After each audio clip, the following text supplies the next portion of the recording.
Всем привет, вы на канале Пользы.нет. Разумеется, мы сейчас пойдем топить Xiaomi 15 Pro. Он у нас уже пережил прожарку. Исходники фото в моей личной телеге. 5 часов в режиме нон-стоп он может снимать в 4К 60 FPS и еще не сбрасывать FPS. Смотрим. Ну что, пошла, наверное, вторая сотня смартфонов, которые я для вас топлю. И погибнет ли этот, увидим. Но Xiaomi я видел у кого-то когда-то окирпичивался. У меня сколько я Xiaomi-тов, Redmi-ков, Пока не топил, у них все всегда хорошо. Насколько хорошо будет у этого, мы увидим сейчас классическим образом. Разумеется, так делать нельзя, IP68, но если у вас утонет за штуку баксов подобный смарт, великолепным образом вам могут отказать в его ремонте, потому что все эти IP68 и IP69K, они на бумаге хороши, а по факту постпродажное обслуживание утопленных аппаратов специфическая штука. Напишите, кстати, может быть, кому-то реально заменяли после того, как вы что-то топили.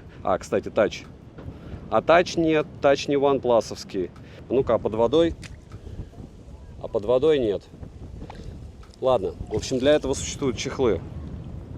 Всем привет! Вы на канале Пользы.нет, и здесь только подробные обзоры с целью сэкономить вам средства. И сегодня я расскажу вам о смартфоне под неймингом Xiaomi 15 Pro. Этот великолепный смарт, как я говорил в начале, еще 50 раз повторю, может снимать в 4К 60 FPS. Разумеется, в режиме съемки может уходить с ультраширика на основу в 4К 60 FPS и на телевик. И помимо этого он может снимать в 4К 60 FPS на фронталку. У него последний процессор Snapdragon 8 Elite. У него супер флагман за 500 ppi плотность пикселей. Помимо этого, здесь, разумеется, есть направленный микрофон, ИК-порт, металлическая рамка корпуса, классный классический дизайн, великолепные фотографии, исходники можете посмотреть у меня в личной телеге, и супер быстрая зарядка, но уже не 300 Вт, как мы привыкли, что они повышают, все повышают скорость зарядки, но 90 Вт. Помимо этого он заряжается за 40 с копейками минут. У него практически прямой экран, к сожалению, здесь есть небольшой ободок, к нему привыкаешь.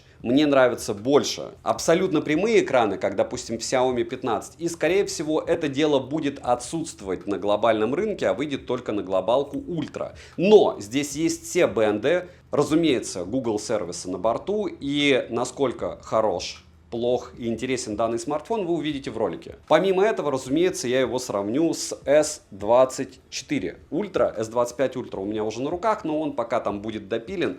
Вот пока они прямые конкуренты по стоимости. А насколько хорошо или плохо один или второй снимает, вы увидите. Хотя, видите, Ультра, она все равно побольше и пошире. Смотрим. Распаковка. Поставляется Xiaomi 15 Pro китайской версии, а глобалки, скорее всего, и не будет в черной упаковке, в отличие от пятнашки, она шла в белой. В комплекте у нас сам смартфон, защитная пленка, чехол, ключ для извлечения слота, краткое руководство пользователя, кабель с USB-A на USB-C и блок питания на 90 Вт с китайской вилкой. Весит смартфон 217 граммов, а габариты составляют 161 на 75 на 8,6 мм, а вместе с блоком камер 12,6 мм. 7 обзоров в неделю выгружаю, ежемесячно разыгрываю по одному смартфону Poco X6 Pro. Для участия в розыгрыше необходимо подписаться на этот YouTube-канал с колоколом, оставить любой осмысленный комментарий больше 5 слов, и либо в комментарии, либо в описании своего канала указать свое имя в Телеграме, и вы автоматически в розыгрыше. Все розыгрыши в конце каждого месяца на стриме. Как только Poco X6 Pro у меня кончится, это будет через 3 месяца, буду разыгрывать Poco X7 Pro, благо их уже закупил в большом количестве. Перейдем же к смартфону. Xiaomi 15 Pro доступен в черной, белой, серебристой и зеленой расцветке. Возможно, есть еще какие-то расцветки для разных регионов, но я их не встречал. Внешне смартфон выглядит стильно, тыльная часть выполнена из стекла, а рама металлическая со слегка закругленными краями. По сборке вопросов нет, люфт у кнопок отсутствует, и стандартно для флагманов от Xiaomi данная модель имеет водонепроницаемость по стандарту IP68. Как, к слову, и младшая модель. И ту, и другую я топил. Далее на корпусе расположили кнопку питания, качели регулировки громкости, разъем USB Type-C OTG версии 3.2 Gen 2, очень быстрый, и это хорошо. ИК-порт в блоке камер, микрофоны и стереодинамики с поддержкой технологии Dolby Atmos. Звучание, кстати, мне понравилось, динамики громкие, выдают довольно качественный звук, хотя кое у кого из разряда там Huawei или Яблок звук по мне получше. Но Но здесь на вкус и цвет все фломастеры разные. Кому-то больше от Xiaomi нравится звук. Вибромотор для подобных габаритов неплохой, настраиваемый, но супер хорошим его назвать сложно. Летим дальше. Смартфон оснащен OLED LTPO дисплеем на 6,73 дюйма с разрешением 3200 на 1440 пикселей и частотой обновления экрана от 1 до 120 Гц. Есть поддержка технологии Dolby Vision, HDR10+, и полноценного Always On дисплея, что неудивительно, так как это все-таки флагманское устройство. Рамки у экрана не громадные, экран прямой, и защита у него Xiaomi Dragon Crystal Glass версии 2.0. Плотность пикселей 522 ppi, по моим замерам максимальная яркость у нас где-то 1100 люксов, 1200, пиковая 1600-1700, ну а стандартная во время игры будет у вас 8 сотен, и это прям супер. Смартфон люто не перегревается, хотя в антутовских тестах, посмотрите, как мы гоняли его на стриме 3 часа, он сбрасывал яркость уже со второго прогона до 4 сотен люксов. Тест на дискретизацию касания выдал средний результат, но сенсорный отклик довольно неплохой, без супер нагрузок. Мультитач, конечно же, есть, экран спокойненько откликается на 10 касаний одновременно, показатели шима не космос, прибор один Radex, второй ТКА, насколько хорош данный смартфон, но по мне, без всяких DC-димингов он отрабатывает более чем, тем более, в принципе, Xiaomi придумали DC-диминги. Шим у Xiaomi обычно чуть ли не самый минимальный на рынке. Разблокировать экран можно при помощи ультразвукового сканера отпечатков пальцев, внедренного в экран, функции распознавания лиц и стандартными способами разблокировки. Сканер отпечатков пальцев работает быстро, но завести можно 5 раз один и тот же отпечаток пальца, что уже привычно для Xiaomi. По мне это не очень хорошо. И площадь для отпечатка не такая большая. Хотелось бы побольше. И хотелось бы, честно, еще чуть-чуть повыше его, учитывая размеры смартфона. Биометрических данных можно завести до 2 лиц. Летим дальше. Процессор установлен Qualcomm Snapdragon 8 Elite с техпроцессом 3 нанометра с 8 ядрами. Максимальная частота у него 4,32 ГГц, графический процессор Adreno 830, оперативная память LPDDR5X на 12 или 16 гигабайт. Внутренняя память UFS 4.0 на выбор 256 гигабайт или 512 гигабайт, а также 1 терабайт. Операционная система HyperOS версии 2.0 на базе Android 15 версии. Система недоступна на русском языке, что стандартно для Xiaomi. Можно перевести с эдитом. По беспроводной связи смартфон поддерживает Wi-Fi 7 серии, Bluetooth версии 5.4, 5G сети, 4G сети и ниже. Все бенды здесь на борту, но помним про то, что это китайский смартфон, а агрегация частот здесь китайская. То есть от того, что здесь все бенды, это не значит, что он будет супер ловить у вас. NFC в наличии, но вот eSIM в китайской версии нет и не будет, даже если вы его перепрошьете, потому что eSIM — это физический модуль. Датчик приближения отрабатывает корректно, он здесь физический. Я не знаю, сколько миллионов долларов стоят эти физические датчики, почему их не запихивают в те же Poco.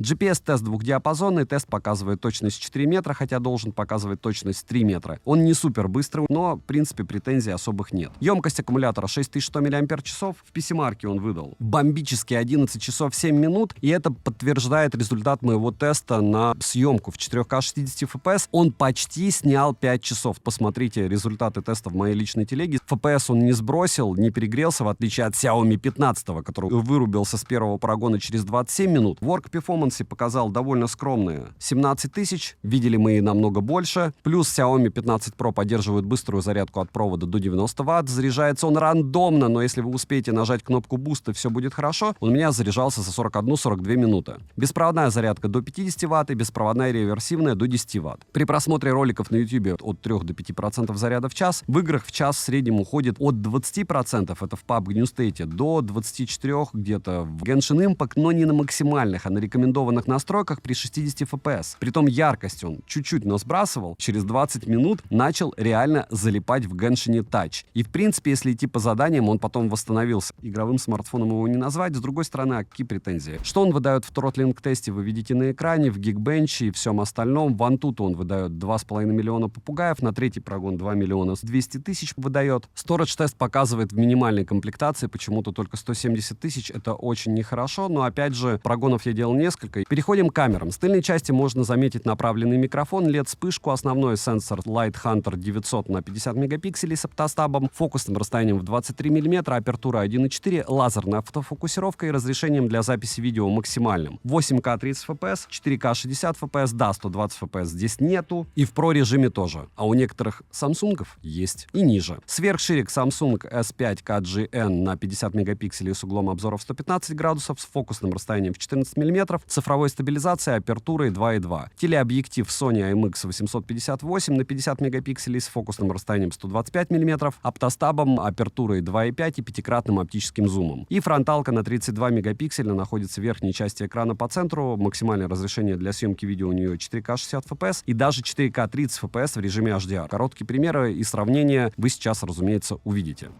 Так, ну что, 4К 60 FPS это довольно забавно, потому что один смартфон покупать поздно, а второй слишком рано. Но с другой стороны это интересно. Это S24 Ultra, 25 Ultra мне уже идет, 3 числа я ее по идее должен получить.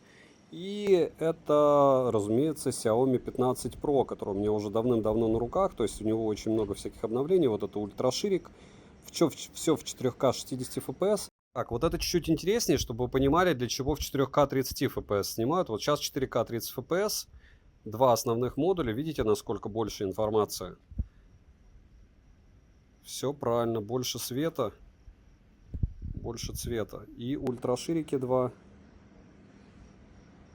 Давайте еще раз X10 с ультраширика. Хопа. Да. X5. Не особо картина поменялась. Так, 4К 60 FPS, включен автоподбор частоты кадров, и вот так, точнее, отключен автоподбор частоты кадров, и вот так в 4К 60 FPS вы сможете себя снимать в максимально неприятных условиях. Здесь, кстати, по мне Xiaomi выигрывает. Хотя тоже не все волшебно. Ну что, 4К 60 FPS, и надеюсь, единственная аналитика будет не та, которую мне писали в прошлом обзоре на Xiaomi 15. Как-то ты разжирел. А будет аналитика по поводу съемки. Вот сейчас с основного модуля мы снимаем. Ультраширик у кое-кого просто мыло-мыльное. X5, X10. И понятно, что лифт, но вот такой вот лифт. X1. И можно уже сделать выводы по поводу качества всего. И вся. И фронталка 4К 60 FPS. Вот так сможете себя снимать на эти два смартфона в лифте. Так, HDR не включен на Xiaomi, но все равно 4К 60 FPS, съемка с двух рук. Вот так вы себя сможете снимать. 15 Pro дорого-богато, S24 Ultra ничем не отличается от S22 Ultra, S23 Ultra, S25 Ultra. Ладно, тем, что здесь есть Bluetooth в стилусе.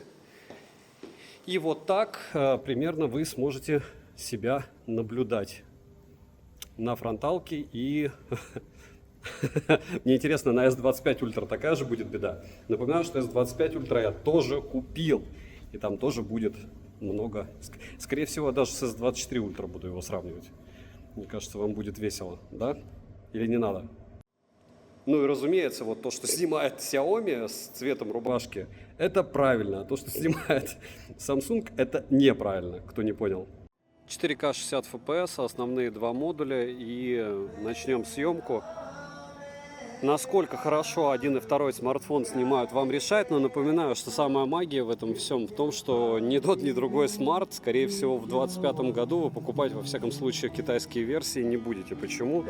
Потому что Pro-версия 15 Pro это китаец, а S24 Ultra, ну, актуальность маленькая.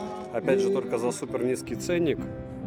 Но по основным модулям, конечно, у шатайка идет в сторону Xiaomi. Она лучше снимает. Ну давайте еще раз основа. Основа у Xiaomi и у S24 Ultra. S24 Ultra очень много шумов. Супер много шумов. X5. И вот так насколько лучше? Да, в X5 лучше снимает однозначно Samsung X10. Ну и фронталка 4К 60 FPS. Вот так сможете себя снимать на фронтальный модуль одного и второго смартфона. Примерно расстояние одинаковое. Довольно удобно, довольно комфортно, довольно просто. Ну что, два основных модуля 4К 60 FPS. Вот так вы сможете снимать с двух рук. И здесь, по мне, однозначный фаворит. Ну, у меня, во всяком случае, Samsung S24 Ultra. Как минимум, размер имеет значение именно для, наверное, стабилизации. Потому что стабилизация у подобных флагманов, которые крупные, она намного лучше, по мне, чем у компактов. Хотя у вас может быть, опять же, какой-то другой взгляд. Смотрите, ультраширики. Полиция здесь. Ультраширики оба ужасны, но прекрасных ультрашириков, к сожалению, не бывает. Бывает ничего. Допустим, если бы я с яблочным смартфоном сравнивал, была бы другая история. Основа. И вот так вы сможете снимать на эти два смарта. И 4К 60 FPS, фронталка, те же условия. Насколько хорошо, решать вам. Но здесь освещения хватает. Ролик шат. О! Не шутя, Samsung удивил очередной раз. Так, 4К 60 FPS, два основных модуля, Xiaomi 15 Pro против S24 Ultra. И да, скоро будет уже S25 Ultra, и с чем ее только я не буду сравнивать. Но опять же, надеюсь, что они там выкатят уже обновление, потому что обычно они очень нехорошо начинают. Ультраширик, то же самое 4К 60 FPS, та же самая локация. Но я говорю, такого размера девайса они стап имеют получше, чем маленькие, допустим. Я сейчас на Xiaomi 15 снимал X5, и поэтому, да, ощущение от стаба получше. В X5 нужно намного медленнее все двигать, но и говорю, к телевикам я отношусь специфически, потому что ими либо ты пользуешься на штативе, либо вот в плане видеосъемки получается такая белиберда. И X10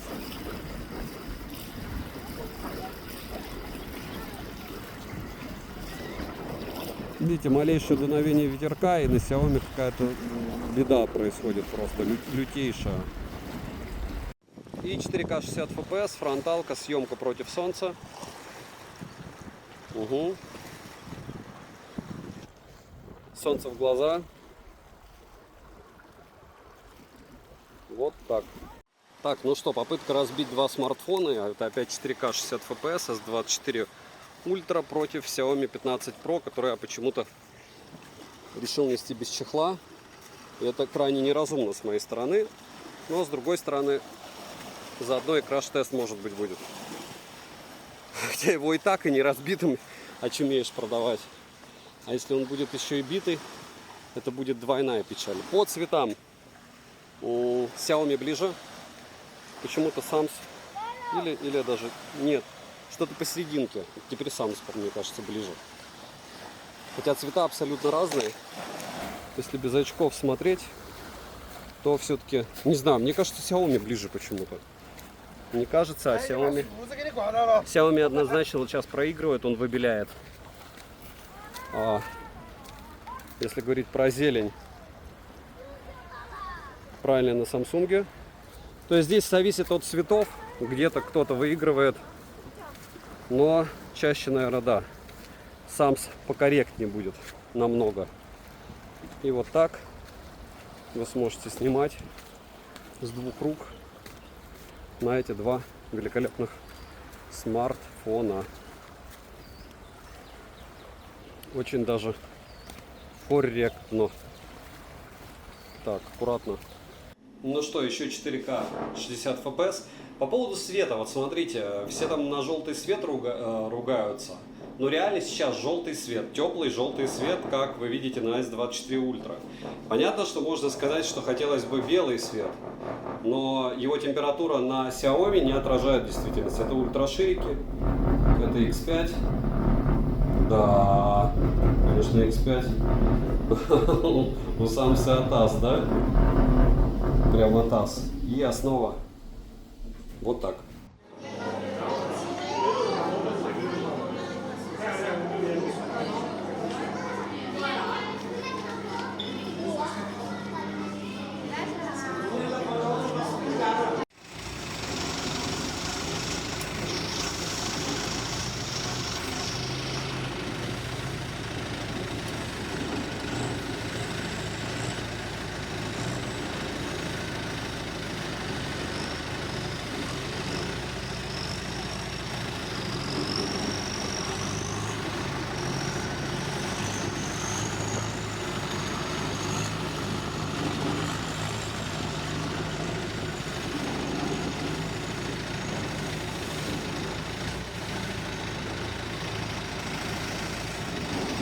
.4К 60 FPS, основной модуль S24, Xiaomi 15 Pro, к сожалению, не Ultra, ждем Ультру.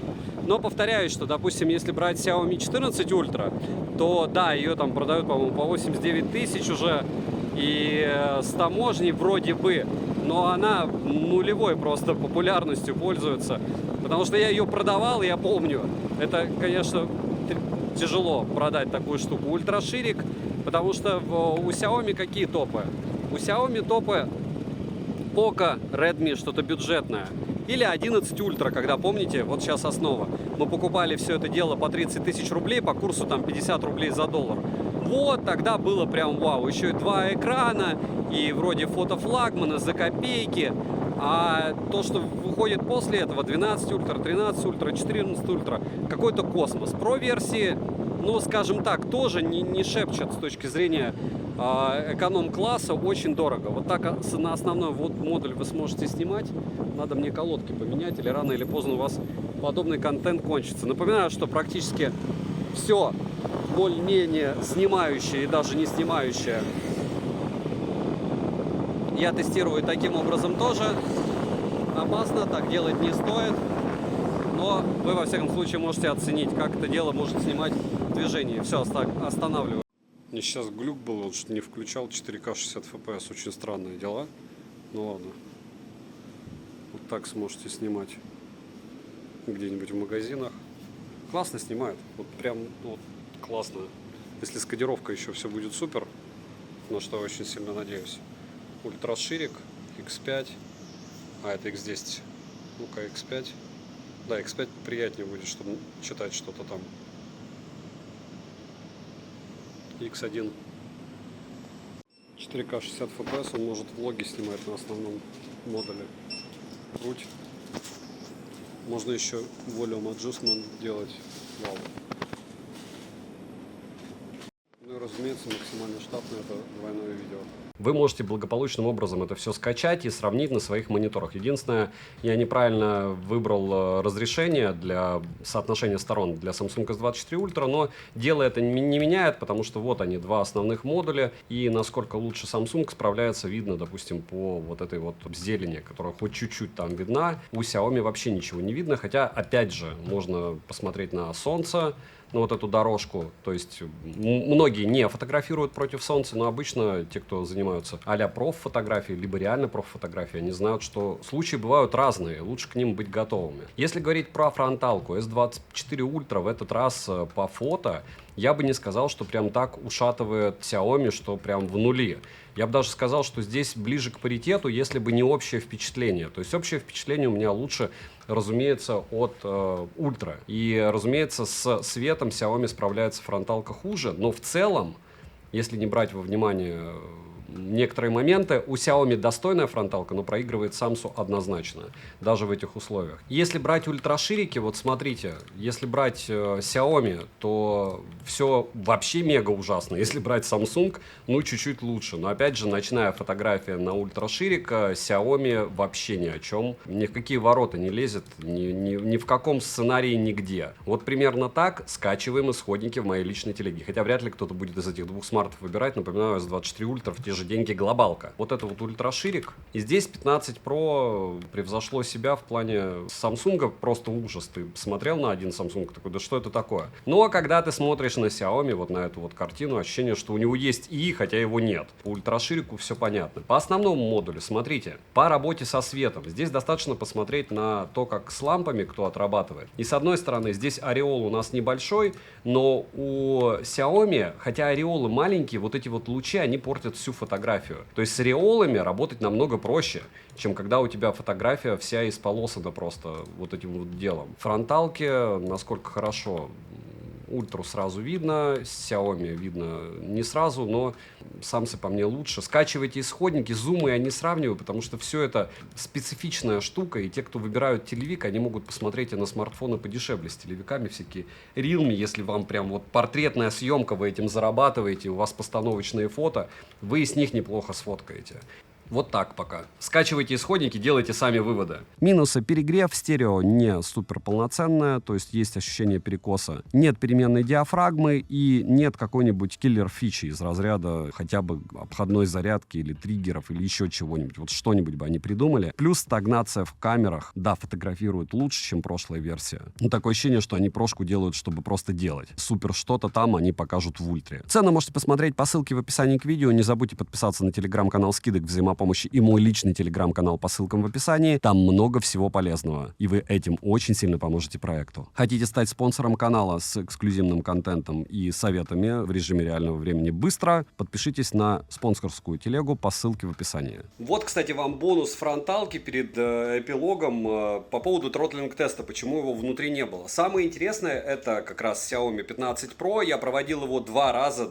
Один раз в ультра режиме, второй раз в игровом, в обычном режиме. И после этого я пытался это сделать раза 3, у меня он слетает. То есть понятно, что программка старая, но она во всех остальных смартфонах работает.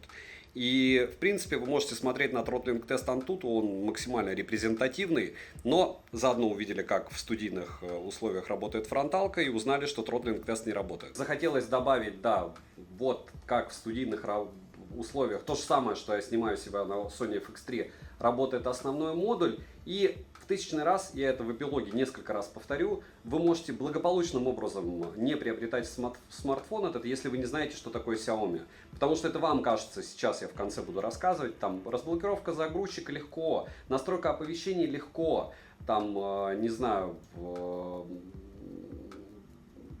перевод, можно с Etedi, там, еще много всего, но по факту нет, не все так просто.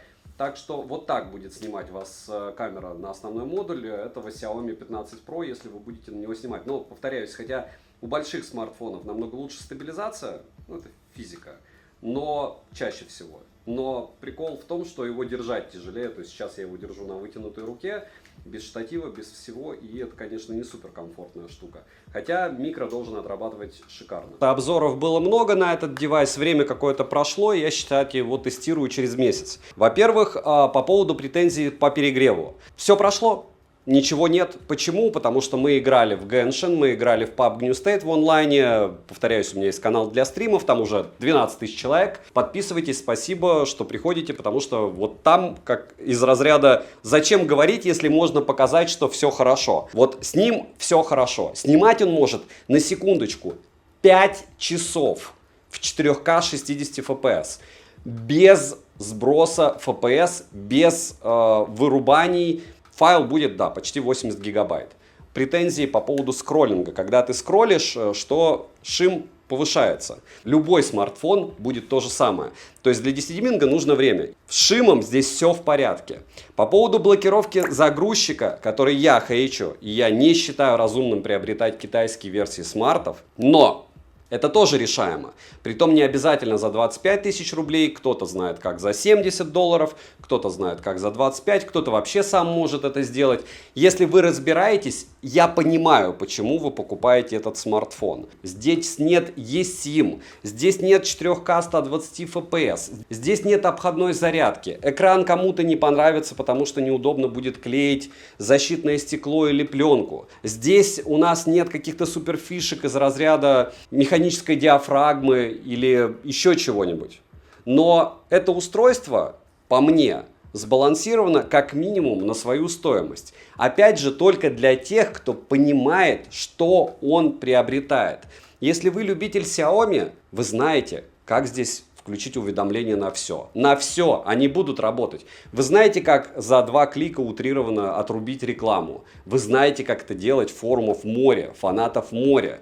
Вы знаете, что здесь есть запись разговора без уведомления собеседника о начале записи. Вы знаете, что с Etedi вы не поменяете язык на русский, к сожалению. И да, вам нужно его будет перепрошивать, если вам нужен только русский язык, хотя очень многие пользуются английским языком. Помимо этого, вы понимаете все плюсы данного аппарата и минусы. Девайс годный, его любят.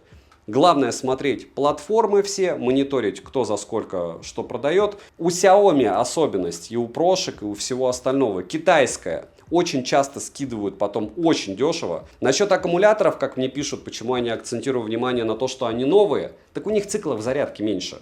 И вы можете погуглить, вот чата GPT спросить. То есть они делают медленнее зарядки, 90 ватт, 40 минут вроде быстро, но не 25, там, как некоторые смартфоны, помните, у нас заряжались. И циклов зарядки меньше, то есть если в прошлых батареях утрированно там 1000 была зарядок, возможность, здесь только 500. Что такое 500 зарядок? Ну, я думаю, вы понимаете, что это 2 года. А через 2 года ты пойдешь за новым флагманом. Не потому, что ты думаешь, переходить через поколение или нет, а потому, что тебе нужен смартфон рабочий, а аккумулятор ты менять не хочешь, или он там тебе поменяют на какой-нибудь китайский плохой, либо их не будет в наличии. В общем, любыми способами и средствами заставлять переходить через поколение на флагманы, что я и советую, если у вас есть материальная возможность, через год можете нормально что-то приобрести. И не надо никаких там изменений в плане надеяться, что ты когда купишь бушку двухлетнюю, что у тебя экран не выгорит, что аккумулятор перестанет работать. Вот у вас есть компьютер, вы там меняете термопасту, обслуживает это все. А этого обслуживаете, а греется периодически это и гигей, и йо-хо-хо как. Еще не говоря о том, что в принципе производители прошивками очень часто, мягко скажем, ухудшают девайсы, вспоминаем Норды с их стабилизацией, да, и со временем они могут его не то что окирпичить, но сделать так, чтобы им было не особо комфортно пользоваться. Допустим, у меня Poco F3, который по мощности просто космос, до сих пор он тормозит на штатной прошивке, которую я его обновляю. Хотя кто-то и Poco F3 пользуется и устанавливает кастом, и опять же на Xiaomi тоже бывают кастомы. Снова, это девайс только для фанатов. Этот девайс максимально годный за ту стоимость, что я его брал. Если вы не имели дела с Xiaomi флагманами, это точно не для вас, это китайский девайс. Если вы хотите попробовать флагманы Xiaomi, начинайте с глобалок. Здесь этого дела, скорее всего, в глобале не будет, скорее всего, будет ультра. Но напоминаю, что Xiaomi Ultra это очень серьезный неликвид по моему опыту. Ты его покупаешь, очень тяжело потом более-менее адекватно продать. То есть покупаешь надолго, чтобы ходить, видео снимать, фотографировать и все остальное. А девайсу от меня, повторяюсь, однозначно да, за ту стоимость, за которую можно его купить на разных маркетплейсах. Сами знаете, где мониторит. Если контент понравился, надеюсь, вы напишите комментарий, поставите лайк этому проекту. Благодаря вашим лайкам и комментариям это дело существует. Надеюсь, что подпишетесь на телегу скидок. Добра и удачи вам, дорогие друзья!